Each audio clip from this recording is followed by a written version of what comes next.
Welcome back to the trading desk, everyone. Steve here, and the ledger is officially open. Today, we're cutting straight through the noise with a quick explainer on two massive, literally earth-shaking forces colliding right now. We've got the geopolitical powder keg that is Project Freedom on one side, and a blaring, multi-billion-dollar warning siren from the absolute smartest money in the room on the other. The stakes are incredibly high today, so let's just dive right in. Okay, look at that number. $397 billion. Just let that sink in for a second. That is cold, hard cash. This isn't a typo, folks. This is Berkshire Hathaway's record cash hoard. While retail bulls are out there charging forward, buying up everything in sight, the successors to the Oracle of Omaha, they're just sitting on their hands.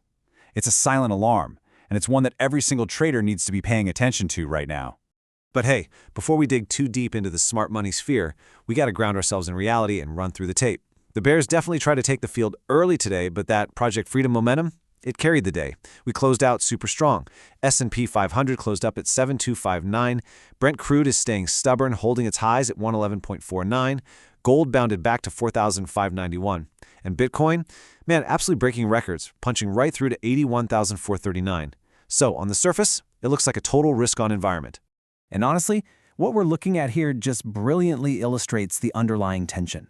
You can see the S&P 500 holding the line, right? Bouncing back really strong from Monday's lows. We even tagged a session high of 7,273 because tech buyers confidently step back in. But listen to me, make no mistake, we are trading right in the teeth of major resistance. The momentum is definitely there, but man, that ceiling is extremely heavy right now. All right, moving into section 1, the red folder, a fundamental complication. So we've got this stark, massive divergence between an exuberant retail crowd and the deeply defensive posture of the institutional titans. If you're sitting there thinking this rally is built on a rock-solid foundation, you really need to consider these numbers. In the very first Q1 report of the post-Buffett era, Greg Abel basically revealed they've got nearly $400 billion in dry powder, but they're only spending a microscopic $234 million on buybacks. Think about that. Abel was a net seller of stocks this quarter. He is absolutely not buying this tech-heavy breakout. They're waiting. They are waiting for the geopolitical snap, waiting for some blood in the streets to actually deploy that capital. Look, if Berkshire is hoarding cash while the S&P is testing 7,250, you probably shouldn't be fully leveraged. Just saying. And it's not just the geopolitics keeping these guys up at night. I really need to warn the troops here. This Friday's employment report is a massive red folder event. If we get a weak jobs number hitting the tape and we combine that with oil sitting stubbornly at $111, well, that nasty word stagflation is going to be everywhere. It's a highly toxic macroeconomic cocktail, and you absolutely need to be prepared for the volatility that's going to bring. Okay, on to section 2, Project Freedom, the kinetic threat. So what exactly is the primary catalyst that has the smartest money in the room stockpiling cash like there's no tomorrow? Let's break down this rapid escalation in the Middle East step by step because it is moving incredibly fast. First up, we had Iran's 14-point peace proposal. Second, President Trump officially rejected it earlier today, straight up calling that 30-day timeline unacceptable. He wants the Strait open right now, not on some layover plan. Third, that immediate rejection launched Project Freedom, which is the deployment of U.S. destroyer escorts.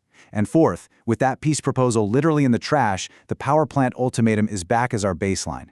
If Project Freedom runs into kinetic resistance tonight, that threat to the Iranian domestic grid flips from a simple warning to an active, real-world mission.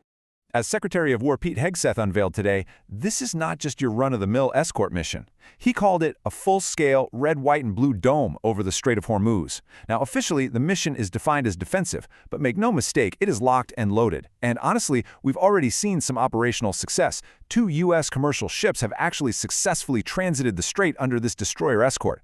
The line in the sand has definitively been drawn. And you can see exactly how that tension translates directly to the tape. Brent crude is staying incredibly stubborn right at that 111.49 mark. The so-called war premium, it is not evaporating nearly as fast as the bulls had hoped. The market knows for a fact that any spark in the Strait of Hormuz immediately chokes global energy supplies. And what we're looking at reflects that very real kinetic anxiety that's just holding the line right now. Which brings us to section 3. Sentiment analysis, bullish versus bearish. All right, let's actually talk about how you trade this environment, right? The crucial thing here is understanding the massive stakes on both sides of the trade. So the bullish view bets that the Navy's dome effectively breaks the blockade without a single shot fired. If that happens, we get a massive peace dividend rally that could easily rip the S&P to 7,400 by the weekend. But the bearish view? That camp is betting Project Freedom is the exact fuse for a major kinetic escalation. Think about it. If a U.S. destroyer is engaged and we move to a hot war, suddenly that $111 oil looks like an absolute bargain. Those are the two absolute extremes we are totally pinned between right now. Well, all right, let's bring it home. Section 4, the Trading Directive, your tactical briefing. So how do we actually protect our capital and stay profitable in the crossfire? Grab a pen, here's your tactical briefing. The motto today is, trust the trend, but watch the floor. First thing, keep your eyes glued to the Aqua 20 Simple Moving Average. The S&P is holding its 20-day support right now, but listen, if futures open a gap down tonight, 7,200 is your hard exit. Seriously, don't be a hero. Second, watch the Bitcoin squeeze. Pushing over 81,000, Bitcoin is your ultimate risk-on gauge. If it holds up there, the market believes in Project Freedom. If it slides back under 80K, the fear is back. And finally, gold's rebound to 45.91. That tells us the big institutional players are still heavily hedging for a worst-case scenario in the Gulf. Follow their lead on this one. I'm going to leave you with this final thought as you stare at your screens tonight. Small sizes, tight stops. The ledger doesn't wait for latecomers. Look, when macro uncertainty is this violently high, strict discipline is literally your only lifeline. So ask yourself, are you ruthlessly watching your averages, or are you just rolling the dice into the weekend? Keep your head on a swivel, stay extremely disciplined, and I will see you at the morning bell.